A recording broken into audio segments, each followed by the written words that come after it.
sponsors of Rediscovering Notts, the Archbishop's Palace at Southwell Minster. 1,000 years of history, one stunning location. Nottingham is a city filled with world-class art, design and sculpture. But who created the left lion statue? And what's the connection between Nottingham lace and the royal family? Today we're looking at some of the historic creators that have come out of this city that have shaped the art and design world today.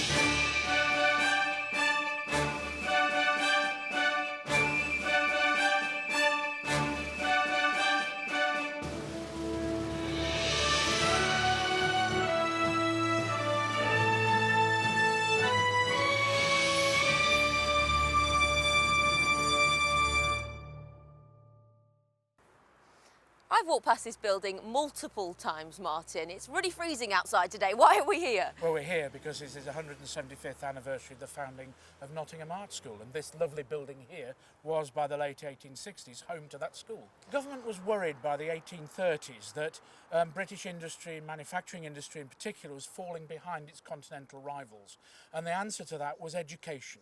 And they began to found a number of government-sponsored schools, such as this one here at Nottingham, in order to inject new life into manufacturing industry. So why did the government choose here then? Well, Nottingham was the centre of industry, particularly textile industries, and the lace industry was one of the most important. And it was felt that our design qualities were somehow slipping behind the competition. So I wanted, through education, to train new designers and new skilled craftspeople to work in those industries and bring them up to scratch.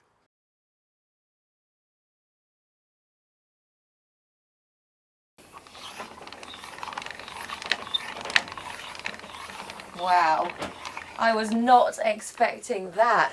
I know, it's really interesting, isn't it? This is like a hidden gem in here. I know that. Well, this is the Lace Archive at Nottingham Trent University, and it is a fantastic hidden gem. One of the things that we're doing at the moment is getting some of it out into an exhibition in Bonington Gallery, so people can see a little bit more of what we have hidden away in this room. So what this is it's a lace archive which was used initially as a teaching collection, and that was to support teaching of lace and textiles in the School of Art and Design, which started in 1843. So around 1860 there was some initial donations into the school to help and support the teaching of design, and from that it's grown, and obviously the school, as it does today, has quite close relationships with the industry, so the industry was donating more and more pieces so that they could really inspire, support and develop the students' education. And can we have a look at a few of the pieces? I think. Yeah, so one of the collections we've got is by an artist and designer called William Pegg, and William Pegg was a student in the School of Art and Design in the 1880s. And in his later life he started to develop very strong political views, and he kind of explored his views through the medium that he knew best, which was lace design. So yeah, we've got some designs here which are sort of communist lace inspired, so that becomes a little bit clearer when you see we've got the hammer and sickle insignia on these designs. The detail is incredible, isn't it? They're absolutely beautiful. He was an incredibly skilled artist and designer. And who commissioned these pieces of work? I don't think anyone commissioned these. I think probably with these pieces, you know, this was, you know, the 1930s. He was probably in his 70s or 80s by then. I think he had to express his creativity, he had to express his feelings, and this was a way that he did it most clearly for himself, and I think it was a very satisfying experience for him. When you look through the archives and you look at the lace, do you see kind of changes in how it develops? Well, so Nottingham lace essentially is machine-made lace, and machine-made lace was trying to emulate handmade lace. Handmade lace before the machine-made lace industry was a very expensive commodity. So machine-made lace was really about trying to democratise ownership of that as a luxury product and make it more affordable to the kind of growing middle classes that were emerging as part of the Industrial Revolution. So really it was about emulation, and it was about trying to make things look as handmade as possible. And you know, you can sometimes get disputes between experts about whether something's hand or machine made, and they're pointing out, you know, minute details of things that give them clues. Do you have any more examples of that? Yes, I do, and we could just have a look around here. Oh, brilliant. Should we go for it? We've got a number of these books. They're lace sample books, and they are the sort of thing that businesses would use to collate their lace samples. They can show customers, you know, as you can see, there's kind of information here, you know, in terms of numbering and coding of all of the designs. And you often get this sort of changing scale. So you've got the same design, but at slightly different depths. That's amazing. So it gave them the opportunity to show a kind of a portfolio of designs really to potential customers so that people could order lace from there. So we've got a good number of these sample books in the archive. We've probably got in the region of 40 or 50. And this is exactly the sort of thing that the industry would have donated to the school, you know, for students to get examples of different kinds of lace and different sort of styles and pattern, the way people are using pattern, the way people are using net in different ways throughout a design to create that kind of shading and grading of design. And these samples, what sort of goods would these type of lace be used on? So mainly Nottingham. From about 1860, 70, Nottingham specialised really in lace for fashion and for lingerie. And curtain lace moved up to the borders. Mm-hmm. So Kilmarnock, there was the Darvel Valley in the borders of Scotland is where a number of Nottingham lace factories set up for curtain machine made lace. And when students were coming to this school, they were obviously coming because Nottingham was known for its lace. So I suppose to get your hands on this as a student would have been pretty exciting, wouldn't it? Absolutely. I mean, Nottingham is the home of machine-made lace. You know, you can make Nottingham lace anywhere in the world. You've got to be making it on a Nottingham lace machine. And, you know, so the lace as well as the technology that drove it, you know, that is the core of Nottingham lace still today.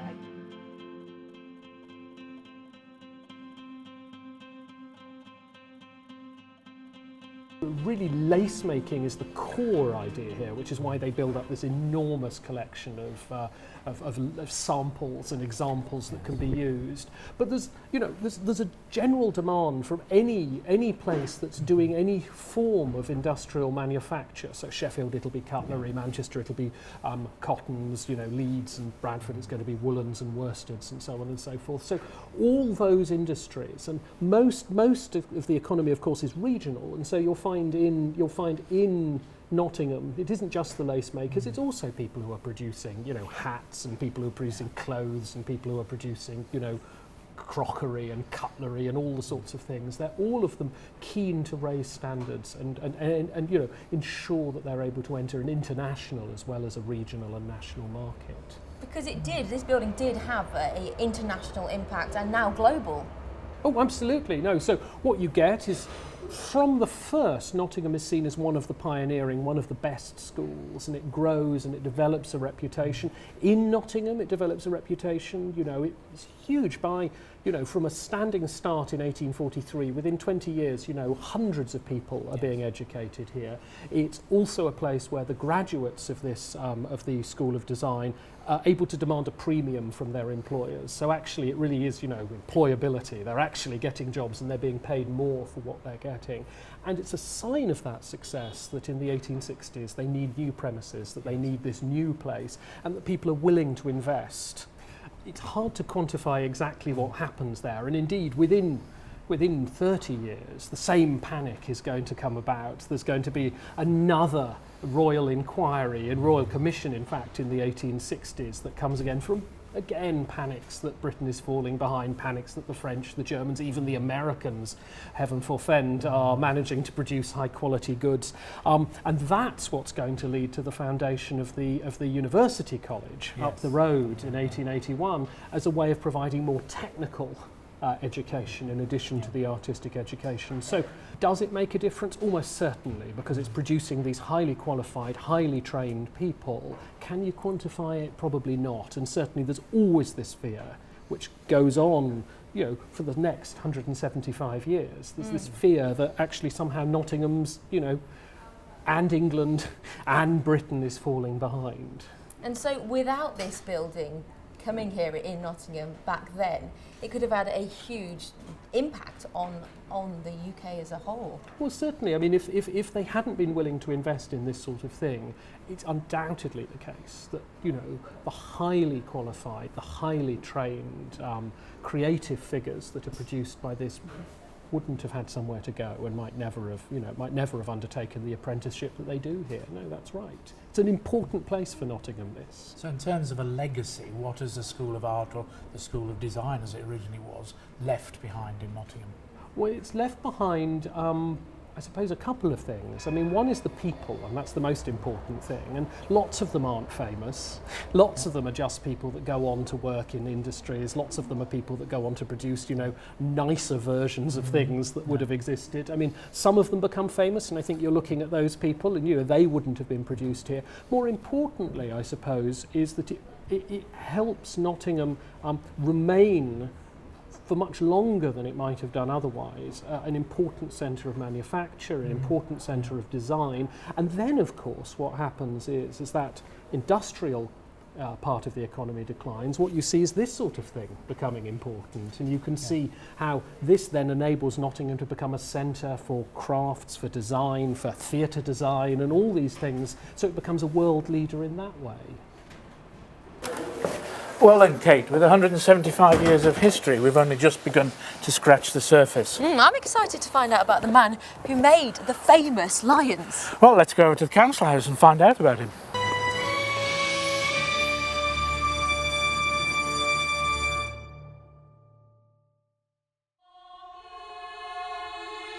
Sponsors of Rediscovering Notts, the Archbishop's Palace at South Westminster. 1,000 years of history, one stunning location.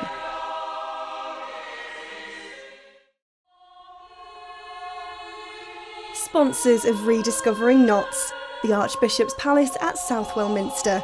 1,000 years of history, one stunning location.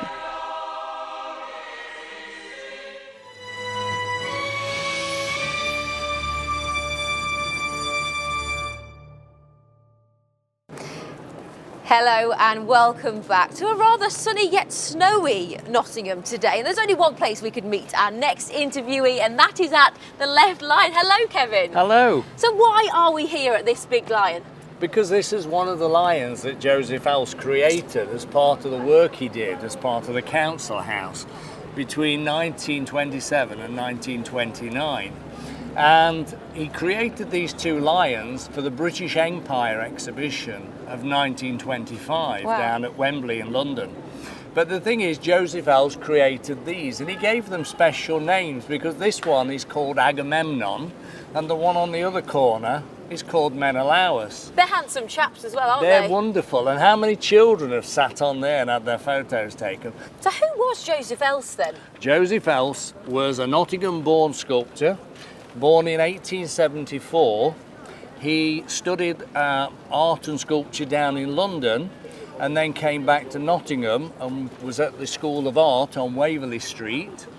And from 1919 until 1938, he was actually teaching modelling and sculpture there. And from 1922, he was actually the principal of the school. But the thing is that when you look at what Else did on this building, it's wonderful in the sense, apart from the lions, he created this wonderful frieze above the windows to the ballroom, and then the main pediment, and then the sculptures around the dome. Now, if we start with the frieze above the ballroom windows, they actually depict the ancient trades of Nottingham, such as tanning, brewing, bell making. And literally, if you look at the boys, the cherubs, they all have the same face. And that face is of a young boy called Ian. And Ian was the son of Thomas Cecil Howitt, the architect. Wow. The 21 Grecian figures actually depict art and public service. The centre figure, the lady holding the sword, represents justice. But if you look across to this corner here, directly above us, you will see a lady reclining, holding a model of the council house. That's amazing. Everybody recognises these chaps, but they don't know who Joseph Els is. No, that's the thing. They named a public house after him over the road, but they still don't realise that Joseph Els created the wonderful sculptures on this building. And it's almost even more fascinating that you can just still see bits of his creations around the city today. You can, yeah, and it's amazing how many children have literally, even I did, played on this or that lion, and they're just so fantastic. The thing is that you can build a public house and name it after Joseph Els, but the greatest tribute to Joseph Els comes every day from the people of Nottingham, when somebody turns round and says, "I'll meet you by the lions."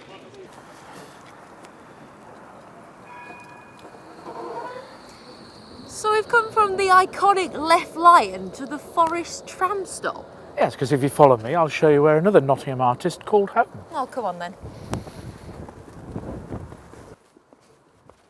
So then, Claire, not a lot of people realise that Dame Nora Knight, one of Nottingham's most famous artists, lived in that house over there. Yeah, just across the street there. And she spent her childhood there. And in those days, there was a race course here. And she used to look out of her bedroom window and watch the races on race days.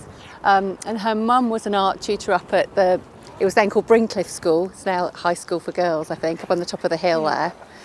And when Laura was 13, she won a place at the art college, and she was the youngest pupil there. And the family were really poor at the time, and so she couldn't pay her fees. So what they did was they enlisted her as an artisan student, it was called. So she gave evening classes to help fund her own tuition through the art college. And then she went on to have an incredible kind of career, didn't she? Yeah, she was the first. She wasn't the first woman to be elected into the Royal Academy, but she was the first woman to be elected a full member of the Royal Academy. And she became a dame as well, a dame of the British Empire, and she was a world-renowned artist. For a while she used to paint, she liked painting gypsies and circus performers and things like that. So she had a Rolls Royce, and she'd take her Rolls Royce to the races and paint from inside her Rolls Royce and paint the gypsies who were visiting the races at Ascot and places like that. And so how did you come across her then? There was an exhibition of her work at Lakeside Art Centre in 2013, I think it was, and it showed her full body of work. But what really piqued my interest was that I hadn't realised she was a war artist. In fact, in both World Wars, but because at the moment I'm writing a lot about World War II, I thought, oh, a woman war artist in World War II from my adopted hometown, so I just had to write about it, really. So that's what became my wartime drama, The Night Raid.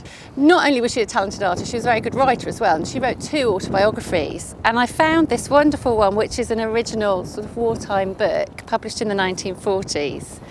And in it, she writes, "A family conclave had been held, and it was decided that without delay I should begin serious study at Nottingham Art School. I was then 13 years old. Mother took me the very next day to sign on as an artisan student so that she would not have to pay big fees. I had to give my intended profession, and I spelt it teacher with a T before the CH, so she misspelt it. She couldn't spell very well. Through Mother's influence I went straight into the life class, but for head and drapery only. Women were not allowed to draw from the nude." So they weren't allowed to do the serious drawing that the men were allowed to do. They were only allowed to do sort of head and shoulders. And if they wanted to draw nudes, they had to draw it from statues. Couldn't actually do the real thing. That would have been so unseemly at the time. That was the turn of the century, so. That's just incredible. Do you think people even realise today that certain artists and certain people came from Nottingham? Well, it was a revelation for me. She was hugely influential, and she was world renowned. And you can find Laura Knight paintings everywhere, all over the world, in museums and galleries. So this is the Battle of Britain panel that was produced in 1947. So the panel itself is actually made in lace, and it's gone into full production in lace, but these are the drawings and the designs that were produced for that lace. Wow. This was by a designer called Harry Cross, and it was produced by a company called Dobson and Brown, as you can see at the top there. So there were 37 of these made to be given to allies and supporters of Britain during the Second World War, and particularly commemorating the Battle of Britain. And then after they were all manufactured, everything was destroyed, the jacquards, the drawings, the designs, the original designs. But in the 60s, Harry Cross was asked by the RAF Museum in Hendon to reproduce his designs for them to collect, and I've got two of them here, which are the top panel and the bottom panel.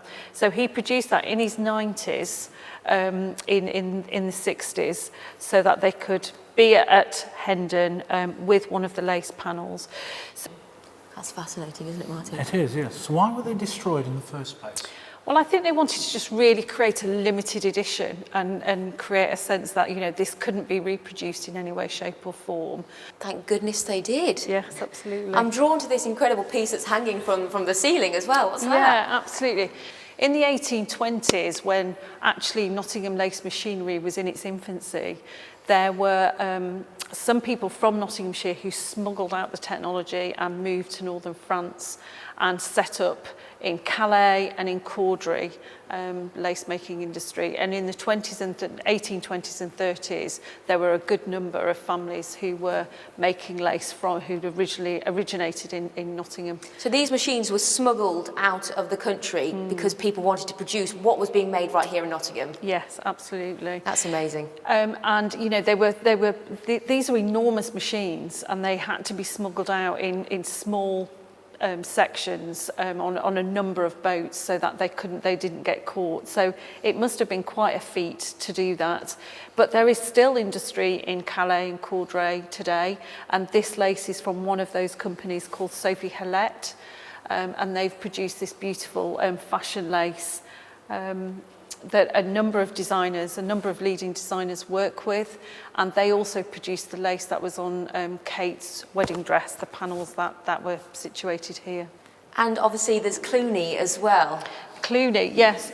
Really significantly, Cluny Lace is the last remaining Nottinghamshire company. They're from Ilkeston, I guess strictly speaking, just in Derbyshire. But they're the last English lace maker, and they produce this beautiful Cluny lace. That's the one hanging up on the wall there, isn't it? Yes, it is. These two beautiful lengths of black lace. But they work with a lot of designers as well. And they've produced work that was on Kate's wedding dress, on the train and on the bridesmaid dresses, and they've worked with Burberry, and we've got an example of one of the Burberry coats here that has been one of the best-selling items that Burberry's ever produced. Wow. Beautiful, beautiful lace. So that just shows how it's still being used today. Absolutely, and I think that's really what I'm wanting to say about with this exhibition, Lace Unarchived, is that lace manufacturing, it's a 200-year-old technology, but it is still having an impact on creative practice today, whether that's commercially or whether it's through some of the artists that we've got in the exhibition as well. So then, Kate, you see why I brought you to the Waverley building on this cold winter's day. Yeah, I don't remember seeing snow like this for a very long time, but what a fascinating insight into some of Nottingham's creatives. Well, that's all we've got time for in today's show, but do join us next time as we delve into another part of Nottinghamshire history.